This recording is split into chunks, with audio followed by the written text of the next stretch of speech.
Zadi suspend les activités de l'Assemblée provinciale du Sud Kivu jusqu'à nouvel ordre. Le vice-premier ministre en charge de l'Intérieur justifie cette décision par le souci d'éviter le trouble à l'ordre public instauré par les deux ailes de cet organe délibérant.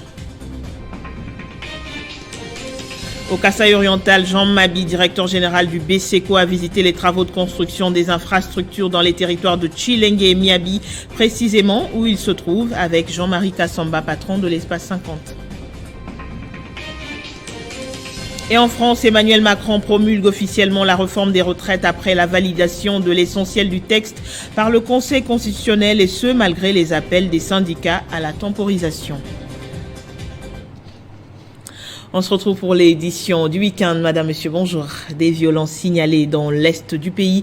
Plus de 40 personnes ont été tuées hier vendredi dans des nouvelles attaques des villages attribués à une milice communautaire en Ituri. La milice coopérative pour le développement du Congo est accusée de ces tueries survenues dans au moins 3 villages des territoires de Djougou. Cette annonce est faite par Robert Basiloko, président de la société civile du même secteur. Après Kinshasa et Goma, le président de la Confédération helvétique Alain Berset est arrivé vendredi soir à Bukavu dans le sud Kivu à l'aéroport national de Kavumu. Il a été accueilli par le gouverneur de cette province, Théo Ngouabi-Djekassi. Sur place, il va visiter divers projets dans le domaine humanitaire, du social, de la promotion du genre, fruit de la coopération bilatérale entre la RDC et la Confédération suisse. Amani Joseph. Aéroport national de Kavumu, il est 17h20, heure de Bukavu, tapis rouge est déroulé, l'avion transportant le président de la Confédération helvétique, Alain Berset, atterrit sur la piste présidentielle. Au bas de la passerelle, il est accueilli par le gouverneur de la province du Sud Kivu, Théo Ngouabi-Djekassi, entouré du vice-gouverneur, Marc Malago Kachekere, et les membres du Conseil provincial de sécurité. Des chocs poignées de main sont échangés avec différentes personnalités qui ont fait le déplacement. Après une haie d'honneur, des éléments de la présidence de la République, le président suisse et l'autorité provinciale, marchant côte à côte vers les salons présidentiels, où l'hôte a donné des grandes lignes la situation humanitaire et sécuritaire en province. Théo Ngouabi-Djekassi a fait savoir la situation sécuritaire dans sa province et dans l'ensemble relativement calme. Cependant, ce service reste en alerte permanente sur l'agression de notre pays dans sa partie orientale, plus précisément au nord Kivu, par les Rwandais, sous couvert du M23. Le gouverneur Théo Ngouabi-Dje, entouré du porte-parole du gouvernement congolais, Patrick Mouyaya, a sincèrement remercié Alain Berset du fait que la coopération suisse ait un bureau de représentation à Bukavu depuis 2009 et pour l'approche régionale choisie pour la mise en œuvre de son programme de coopération Grand Lac en se concentrant géographiquement sur le site Kivu en ce qui concerne l'aide humanitaire et au développement. Durant son séjour au site Kivu, l'invité des marques du président de la République, Félix-Antoine Tshisekedi, va visiter divers projets mis en œuvre avec l'appui de la direction de la coopération suisse dans les domaines humanitaires, social et de la promotion du genre.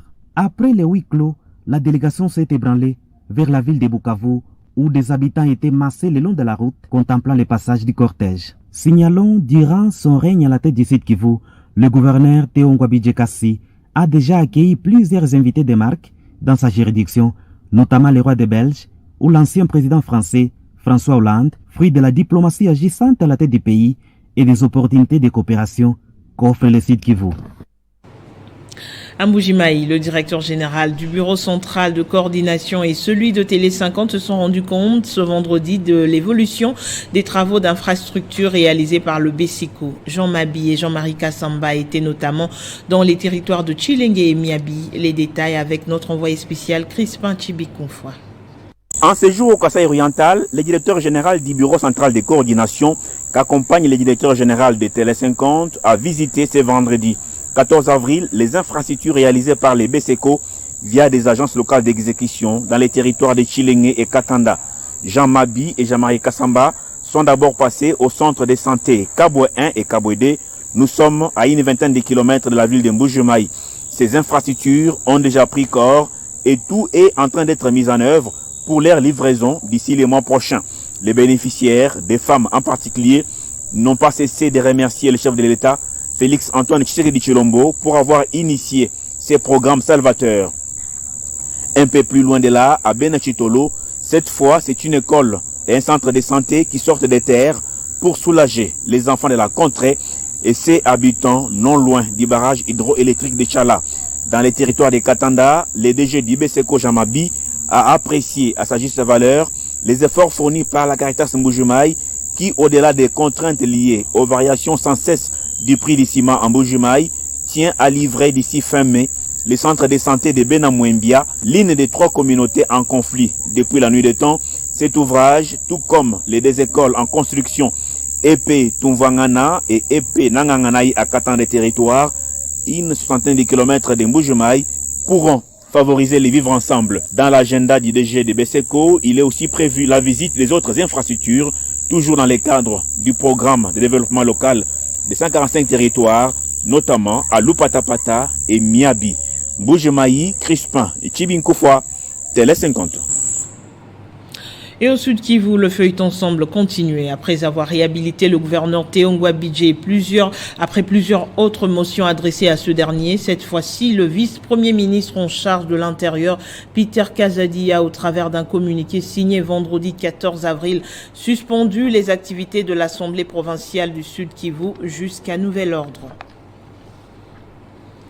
Dans l'actualité, le gouverneur de la ville de Kinshasa, Gentili Ngobila, lui aussi a suspendu à titre conservatoire le bourgmestre de la commune de la Gombe, Léopold Manzambizola. Il lui est reproché d'avoir adressé au vice-gouverneur de la ville, Gérard Moulumba, en date du 11 avril 2023, une correspondance dans laquelle il lui impute d'actes d'abus de pouvoir et de barbarie qui seraient perpétrés dans sa commune. Et vous le savez, 4 opposants candidats déclarés à la présidentielle de décembre prochain RDC ont donné ce vendredi à Lubumbashi le signal de départ d'action contre le pouvoir en place. Il s'agit de Martin Fayulu, Moïse Katumbi, Délice Sanga, Augustin Matata, tous signataires d'une déclaration qui prévoit entre autres une grande marche pour ce 13 mai à Kinshasa. Katumbi, Fayulu, Matata Ponyo, Délice Sanga, tous à Lubumbashi pour des pourparlers. Dirigeons-nous vers un front commun de l'opposition? La question reste posée. À quelques mois des échéances électorales, l'opposition congolaise se prépare. Au moment où l'Union sacrée se mobilise pour formaliser la sortie officielle de la plateforme, l'opposition congolaise se retrouve dans la ville cuprifère. Ces fronts communs qui se dessinent envisagent certainement de se muer en plateforme électorale. Ces leaders qui ne voudraient certainement pas se lancer dans la course électorale en ordre dispersé sont en train de se concerter pour porter à bras-le-corps un candidat unique qui va affronter Félix-Antoine Tshisekedi Tshilombo aux échéances électorales. Candidat unique de l'opposition, en sera-t-il de même pour l'année électorale en cours? Qui sera derrière qui? De l'avis de nombreux observateurs, il ne serait pas exclu de voir la majorité se dégager autour, soit de Matata Ponyo, Martin Fayulu, Moïse Katumbi Tshapwe.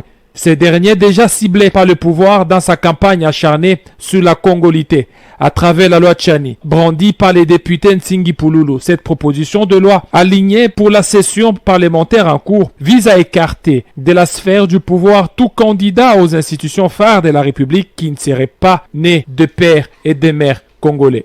Et dans les heures qui suivent, une déclaration commune de l'opposition. D'abord, nous sommes optimistes et pensons que nous avons une seule loi qui s'impose aussi bien à la majorité à qui on n'a pas vendu ce pays, ceux de l'Union sacrée, et la seule loi qui s'impose également à la population. Or, depuis un temps, ce régime nous a habitués à gouverner le pays dans le mépris des lois, dans le non-respect des procédures. Or, ces lois sont garantes de notre cohésion nationale, de la concorde intérieure, et si nous la voulons, nous devons nous montrer à la mesure de ce que la Constitution nous donne, article 63, mais aussi article 64, assurer la défense de la Constitution. Et chaque leader politique est en train de peaufiner sa stratégie pour apporter sa pierre à l'édifice qui est la République démocratique du Congo. La guerre des égaux pourra-t-elle permettre d'avoir un candidat unique de l'opposition? Wait and see. À ce sujet, nous avons interrogé le secrétaire général adjoint de l'UDPS, parti au pouvoir, chargé des questions juridiques, Déo Bizibou, qui parle d'une fuite en avant des élections. On l'écoute. Je vous ai dit qu'il y a eu du côté de la Mouka et des manifestations dans ce sens qui n'ont pas rencontré l'adhésion populaire. Je voudrais plutôt dire que c'est, entre guillemets, je disais que ces opposants-là ont peur d'aller aux élections. Regardez, nous sommes à 7 mois des élections. Et voilà les gens, s'il faut revenir, d'abord, je voudrais vous faire constater que de tout le temps, la CENI, comme la Cour constitutionnelle, sont composées de manière tripartite. Ça veut dire, pour la CENI, on constate qu'il y a la majorité, l'opposition et la société civile. Et cette CENI a été constituée dans la légalité. On ne viendra plus revenir sur... quand on parle du consensus, entendons que le consensus républicain, c'est d'abord le respect des textes et les lois du pays. La CENI a été constituée sur base de la loi portant organisation et fonctionnement de la CENI. La Cour constitutionnelle, s'il faut revenir sur la Cour constitutionnelle encore aujourd'hui, mais elle a été présentée, tous ces juges-là, donc cette Cour est composée de manière tripartite. Vous avez certains qui sont nommés par, qui ont été désignés à l'initiative du chef de l'État, d'autres qui ont été désignés par le Parlement, et d'autres par le Conseil supérieur de la magistrature. Voyez-vous, nous n'avons pas entendu quelqu'un, l'une de ces composantes-là, contester son délégué. Moi, je pense que c'est une fuite en avant. C'est tout simplement devant ces bilans-là positifs alignés par le chef de l'État, ces hommes et ces femmes ont peur d'aller aux élections. Ressources naturelles de la RDC face aux enjeux de l'exploitation verte, de la transition énergétique et de sa croissance économique. C'est sous ce thème que la faculté des sciences de l'UNIKIN, à travers le club Géosciences, a organisé un forum à l'intention des étudiants, et l'inspection générale des finances a pris part à ce moment scientifique. Les détails dans ce reportage.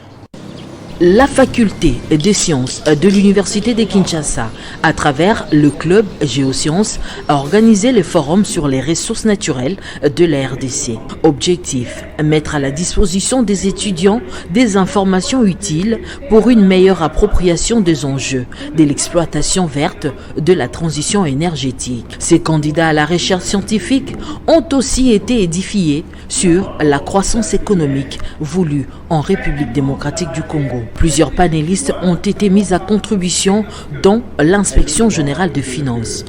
L'inspecteur général de finances, chef de brigade des entreprises publiques, Gabriel Kabanangui, représentant du chef de service, Jules Lingueté, a brillamment entretenu l'auditoire à cette 7e édition du forum Géosciences. L'orateur a planché sur la contribution de l'IGF dans la gouvernance et la mobilisation de recettes dans les secteurs miniers.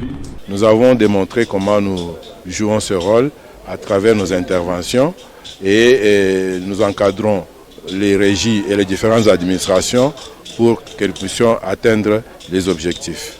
Conscients de la matière abordée lors de cette conférence, les coordonnateurs du club Géosciences, Gédéon Moké, estiment qu'il est important d'être renseigné sur l'épineuse question de ressources naturelles de la RDC afin d'y trouver des solutions durables.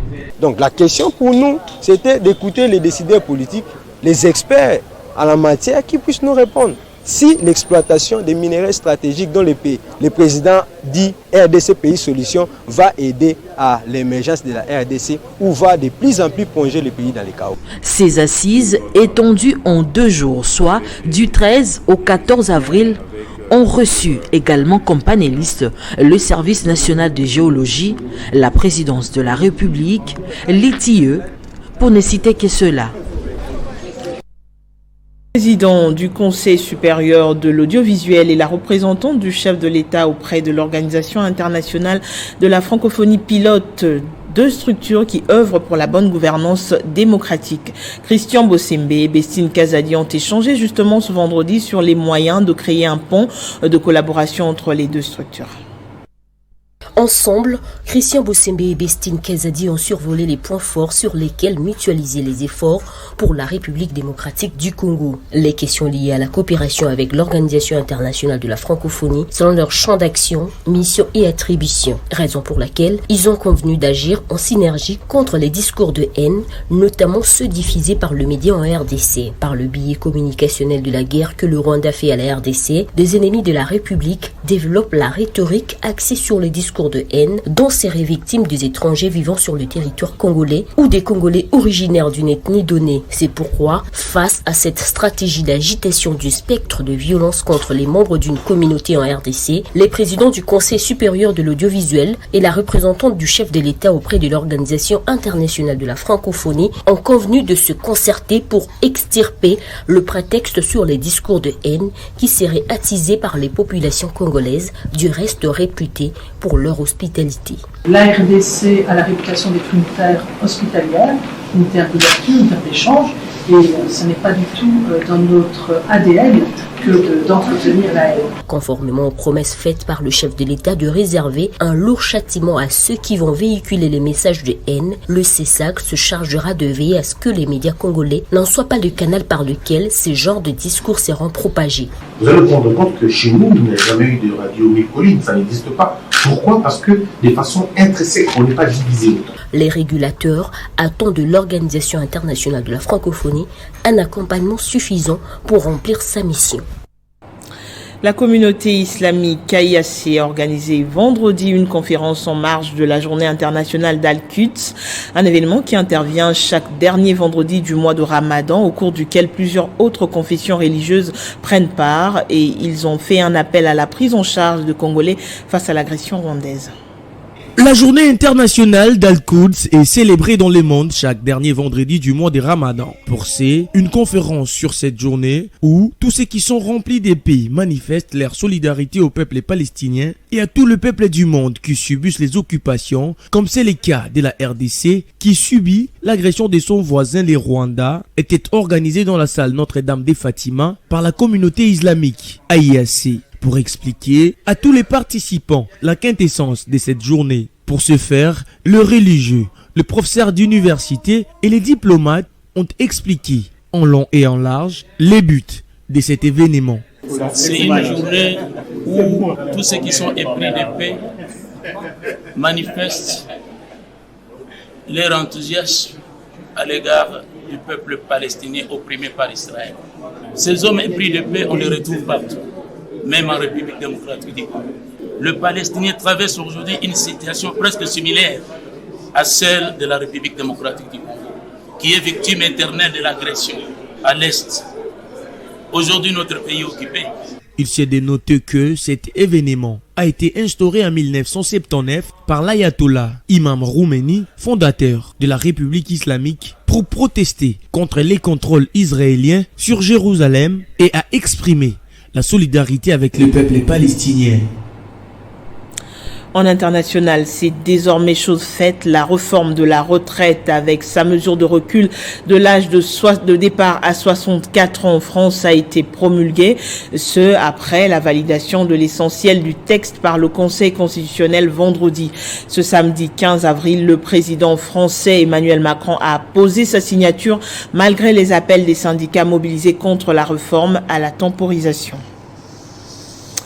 En culture, le 15 avril de chaque année, célébrer la journée mondiale de l'art. Cette date, initiée par l'UNESCO en l'honneur de l'anniversaire de Léonard de Vinci en tant que symbole de l'art, vise à promouvoir le développement, la diffusion, la jouissance de l'art. Le 15 avril de chaque année, le monde célèbre la journée mondiale de l'art qui contribue à renforcer les liens entre les créations artistiques et la société, à promouvoir une meilleure prise de conscience et la diversité d'expression artistique et à mettre en valeur la contribution des artistes au développement durable. C'est également l'occasion de remettre en lumière l'éducation artistique dans les écoles car la culture peut ouvrir la voie à une éducation inclusive et équitable. Pour cette année, le thème choisi est les outils. Célébrer la journée mondiale de l'art, c'est porter un nouveau regard car l'art enrichit, nourrit, vivifie et fortifie. Il éternise nos actes et envies par les génies habiles dans nos inspirations et aspirations. Par l'art, on sublime la beauté, on s'exprime par le cœur pour partager le bonheur. Mais en RDC, les domaines de l'art peinent encore à décoller et accusent un manque criant d'accompagnement et de promotion, d'où un appel est lancé aux décideurs afin de sauver ces secteurs, ou du moins ce qu'il en reste si l'on doit a rappelé l'incendie de la semaine dernière de la plus grande école de formation en la matière. On en vient au rappel des principaux titres. Peter Kazadi suspend les activités de l'Assemblée provinciale du Sud Kivu jusqu'à nouvel ordre. Le vice-premier ministre en charge de l'Intérieur justifie cette décision par le souci d'éviter le trouble à l'ordre public instauré par les deux ailes de cet organe délibérant. Au Kasaï oriental, Jean Mabi, directeur général du BCECO, a visité les travaux de construction des infrastructures dans les territoires de Chilenge et Miabi, précisément où il se trouve, avec Jean-Marie Kassamba, patron de l'espace 50. Et en France, Emmanuel Macron promulgue officiellement la réforme des retraites après la validation de l'essentiel du texte par le Conseil constitutionnel, et ce, malgré les appels des syndicats à la temporisation. Merci de votre attention. L'actualité continue sur Télé 50. Excellent week-end chez vous.